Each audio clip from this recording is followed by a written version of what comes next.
چاکسازیان حکومت هەرێما کوردستانی دە هەمی سێکتەراندا بەردەوام بوو. یەک ژوان سێکتەران کو ئارمانجا سەرەکیە سەرۆکوەزیر مەسعود بارزانی بوو، سێکتەرە وەزارەتە پێشمەرگە بوو. دەربارەی ئەنجامدانا چاکسازیان شێوەیەکی گشتی دە چارچوبەیە وەزارەتە پێشمەرگە، هەروەها یەخستنە هەردوو هێزن هەفتێ و هەشتێ و مەشق و ڕاهێنانên بەردەوام بە هێزن هەرێما کوردستانی تایبەت پێشمەرگەیان هەرێما کوردستانی ji bo vê çendê li gorî standardên cîhanî rahênanan werbigrin li ser ew rahênanên ku ji aliyê hêzên hevpeymanan bo wan têne kirin û ji bo vê çendê ku hêza pêşmerge li ser erdî robroyê mezintirîn rêxrawa çekdariya terorîstî bû ku li ser destê hêzên pêşmergeyê wekû me dîtî hatiye şikandin. Lewra Serokvezîr merema serekî armanca serekewî ew bû ku çaksaziyê di vê sekterê da biketin û çaksazî hatîne kirin. Ji bo vê çendê ku bizanîn ew çaksaziyên di sekterê hêzên pêşmergeyê da wezareta pêşmergeyê da hatîne kirin di çi qonax dayne gehişne ku derê û bi çi awayî derbas dibin. Her wiha hemahengiya wezareta pêşmerge digel hevpeymanan û welatên pêşketên cîhanê de çi astaye. Min mêvaneke berêz Lîwa Usman Mihemed rêveberê giştiyê ragihandin û hişyarî û niştimanî li wezareta pêşmerge berêz Lîwa Usman bixêr bê. زۆر سپاس مەمنون. سەرەتا با باسی چاکسازیەکانی وەزارەتی پێشمەرگە بکەین. لە چ قۆناغێکدانە گەیشتونەتە کوێ چیتان کردووە لە ماوەی 4 ساڵی کارکردنی کابینەی نوێمی حکوومەت یاریمی کوردستان؟ سپاس کە 4 ساڵە بێگومان 4 ساڵێکی زیندوو پڕ لە حرەکە بوو بۆ وەزارەتی پێشمەرگە. پرۆسی چاکسازی لە وەزارەتی پێشمەرگە لە ڕێگای دروستکردنی بەڕێوەبەرایەتێکی تایبەت بە چاکسازی دەستی پێکرد. لە سەرەتادا 35 خاڵ وەک کارکردن وەک خاڵەکانی کارکردن دەستنیشان کران. ئەم خاڵانە تەواوی بەش و جومگەکانی ناو یەکە سەربازی و هێزەکانی پێشمەرگەی گرتەوە لە بواری ئەو لۆجستی و مەشق و ڕاهێنان ئۆپەراسیۆنەکان میدیا و بەشەکانی ئیدارە و کارجێڕی و ژمێریاری سەربازی. لە ئێستادا کەم قسە دەکەم لە ماوەی ئەو 4 ساڵەدا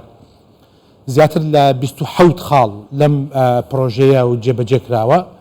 بە خۆشحاڵیەوە قۆناغی جێبەجێکردنەکان یعنی زۆری بە عملی بووە، ئێستا بە پراکتیزە بووە. بەڕێبەراتی ژمێریاری سەربازی موچەی هەرە زۆری هێزەکانی پێشمەرگەی کردووە بە هەژماری بانکی و هەروەها لە ڕووی ئۆپەراسیۆنیەوە هێزەکانی پێشمەرگە تواناکانیان باشتر و ئەو هەژماری بانکی ببوورە جەنابیلەوە کارئاسانیەکی دروست کردووە بۆ هێزەکانی پێشمەرگە لە وەرگرتنی موچەکانیان و مامەڵە پێکردنیان. ئەمە دوو خاڵی ئیجابی تێدایە. یەکەمیان بابەتی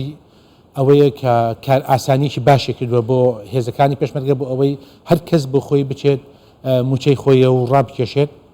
دووەم قسە لەسەر گەندەڵی و کۆمەڵێک خاڵی لەم بوارەدا دەکرا. ئەم هەژماری بانکیە ئەم پرسشی بەلاوە ناوە، یعنی تاکو حدێکی زۆر حەلی کردووە یەک بۆ ئەوەی ڕوبەڕووی گەندەڵیش ببێتەوە. قسەی لەسەر دەکرا پارێک لەوڕە بە هەدەر دەڕۆیشت بە حکمی ئەوەی بەدەست پارە دابەژەکرا. ئێستا ئەوەش نەماوە. ئەمەشان خاڵێکی ئیجابی ترە. بەڵێ بێگومان زۆر باشە. با بینە سەر یەخستنەوەی دوو لیواکەی هەرێمی کوردستان دەمێکە قسە لەسەر ئەوە دەکرێتن لە چوارچێوەی کابینەی نوێمی حکوومەت یاریمی کوردستان بە سەرکرداتی سەرۆکوەزیران مەسعود بارزانی کاری باش کراوە لەسەر یەخستنی دوو لیواکە. بەکوێ گەیشتووە ئێستا؟ سەردەمی یەکگرتنەوەی لیواکانی هێزی پێشمەرگە ئێمە پێشتر ئەو 4 لیوامان هەبوو لە ئەو 4 ساڵی ڕابردوودا ژمارەی لیواکان گەیشتووە بە 22 لیوا. جیالەوە هەردوو یەکەی پشتیوانی یەک و پشتیوانی دووی هێزەکانی پێشمەرگە کەچێکی قورس هێزەکانی پێشمەرگە لە لای ئەو دوو یەکەیە هەردووشان هاتوونەتە سەر ئومرەی وەزارەتی پێشمەرگە و ژمارەی سەربازەکانیان زیاتر لە 11,000 کەسە. جیالەوە ئێستا دوو فێرقەکانی یەک و دوی پیادەی وەزارەتی پێشمەرگە چالاک کراون و دەست بەکار بوون. هەر یەکێک لەو فێرقانە قیادەی 4 لیوای پیادە دەکات لەگەڵ کۆمەڵێک لە ئەو دامەزراوە سەربازیانەی کە لە ناو چارچێوەی فێرقەکاندا هەن. ئەمەش بۆ خۆی پرۆسسێکە کە لە بواری سەربازیدا زۆر گرنگە چونکە بواری کۆنتترۆل و سەرکردایەتیکردنی هێزەکان ئاسانتر دەکات فێقەکانی 1 و 2 ئێستا لە گەشەدان لە تەواوبووندان چاوەڕان دەکرێت بۆ مانگی دە لە ڕووی ئۆپەراسیۆنیەوە بتوانن کارەکانی خۆیان فراهەم بکەن جیالەوە بۆ ئەم ساڵ پلان هەیە کە ژمارەی فرقەکانی هێزی پێشمەرگا بەرز بێتەوە بڕوات بۆ 4 تا 6 فرقە ئامانە هەمووی لەم قۆناغەدا و جێبەجێکراوە و بەڕاستیش پشتیوانیەکانی جەنابی کاک مەسرور بارزانی سەرۆکی حکوومەتی هەرێمی کوردستان بۆ وەزارەتی پێشمەرگە دیارە بەرچاوە و ڕوونە و بەڕاستی ئێمە لەم بوارەدا ئەگەر پشتیوانی و پشگیرەکانی ئەو نەبایە زۆر پرۆسەیە زۆر پرۆسەیەکی زەحمەت بوو ئەستەم بوو ئاوا بە ئاسانی بتوانین بگەینە ئەو ئەنجامەی کە ئێستا هەیە زۆر باشە بەهۆی پەیوەندیەکی بەهێزی سەرۆک وەزیرە مەسعود بارزانی لەگەڵ وڵاتانی هاوپەیمان بۆ ڕۆبەڕووبوونەوەی چەکدارانی داعش هەروەها ئەمریکا وڵاتانەی کە هاوکاری وەزارەتی پێشمەرگە دەکەن بۆ ئەوەی چاکسازی بەردەوام بێتن لەم وەزارەتە هاوکاریەکانی هاوپەیمانان لەگەڵ وەزارەتی پێشمەرگە لە چ ئاستێکدانە لە ڕۆی لۆجستیەوە مەشق و ڕاهێنانەوە هەروەها هەماهەنگی و لێک تێگەیشتنی وەزارەتی پێشمەرگە و لەگەڵ پنتاگۆنی ئەمریکی لە چ ئاستێکدایە لە سەردەمی کابینەی نۆیەمدا ڕێککەوتن یان ئەو لێک تێگەیشتنی هاوبەش لە نێوان حکوومەتی هەرێمی کوردستان و پنتاگۆن واژووکرا ئەم ڕێککەوتنە هاوبەشە کۆمەڵی خاڵی گرنگی تێدایە لەوانە ئەمریکا پابندە بە درێژەدان بە هاوکاریکردنی هێزەکانی پێشمەرگە لە بواری لۆجستی و مەشق و ڕاوێژکاریەوە ئێستا ئێمە پەیوەندەکانمان لەگەڵ تیمەکانی هاوپەیمانان لە باشیدایە ئەوان بەردەوام سەردانی وەزارەتی پێشمەرگە دەکەن و ڕاوێژ بە تەواوی بەش و بەڕێوەبەرایەتیەکان و هێزەکانی پێشمەرگە دەدەن لە ڕووی ئۆپەراسیۆنیەوە هاوکارن بۆ ئەوەی تواناکانی ئۆپەراسیۆنی فرقەکانی 1 و 2 پیادە بگرێنە ئاستێکی زۆر باش و کە تمۆحی ئێمەیە لە ڕووی مەشقەوە بە هەمان شێوە لە فێرگەکانی مەشق ئەوان هاوکاری تیمەکانی مەشقی ئێمن بۆ ئەوەی جۆر و شێوەی مەشقەکانی هێزەکانی پێشمەرگە بگۆڕن و هاوکار بن بۆ ئەوەی توانای هێزەکان لە ڕووی مەشقەوە لە ناو مەیدان بگاتە ئاستێکی باشتر و باڵاتر کەواتە هاوکاریەکانی هاوپەیمانان لە ئێستادا لە ئاس تومحات و داخوازیەکانی ئێوەن لە ڕۆی لۆجستی هاوکاری مەشق و ڕاهێنان بە شێوەیەکی گشتی ئێمە وەکو هێزێکی گەورە لە ناو عێراقدا بە حەقات مەحرومین لە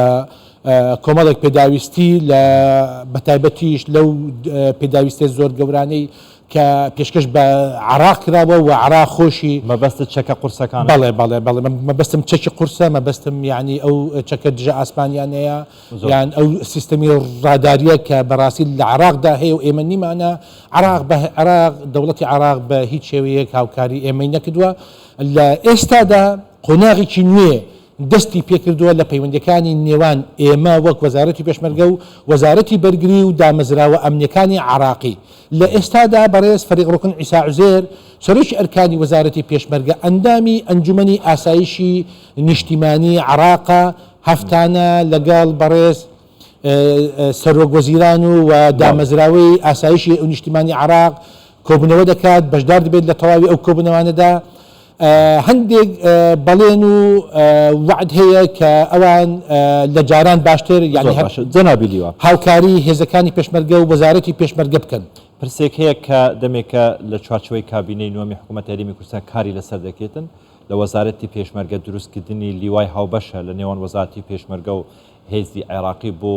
پڕکردنەوەی ئەو فەراغە ئەمنیە و بوشە ئەمنیەی هەیە کە لە نێوان هەرێمی کوردستان و عێراقدا یان ئەو سنوورانەی کە بوونیان هەیە بەکوێ گەیشت ئەم پرسە ئێمە لیوای بیستی پیادەیە ئەم بابەتە لیوای بیستی پیادە تەواوی ئەو پێداویستانەیە کە پێویستە لە ڕووی ئیداری و ئەو کارگێڕیەوە تەواو بووە لە وەزارەتی بەرگریش تەواوی ئەو ڕۆتینیاتانەی کە پێویستە بۆ دەست بەکاربوونی لیوایەک بە کۆتا هاتووە و بودجەی ئەم لیوایە گرفت بوو لە موازنەی 2023 کە تەصدیق کراوە بە تایبەتیش موازنەی وەزارەتی بەرگری عراقی بەشێکی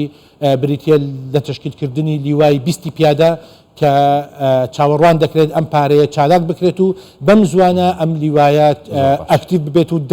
دەست بەکار بن. قۆناغی یەکەم بێگومان هێزەکان دەبێت بچن بۆ بنکەکانی مەشق، دوایی دەست دەکەن بە تشکیلکردنی بارگاکانی خۆیان و دەست بە ئۆپەراسیۆنی هاوبەش لەو ناوچانە دەکەن کە پێیان دەڵێن ناوچەی ئەمنی هاوبەش لە نێوان هێزەکانی پێشمەرگە و سوپای عراقیدا. زۆر باشە بەڕێز لیوا عوسمان محەممەد ڕێبەبەری گشتی ڕاگەاندن و هوشیاریە نیشتیمانی لە وەزارەتە پێشمەرگە گەلێک سپاس ji بۆ ئامادەبوونەوە. زۆر سپاس.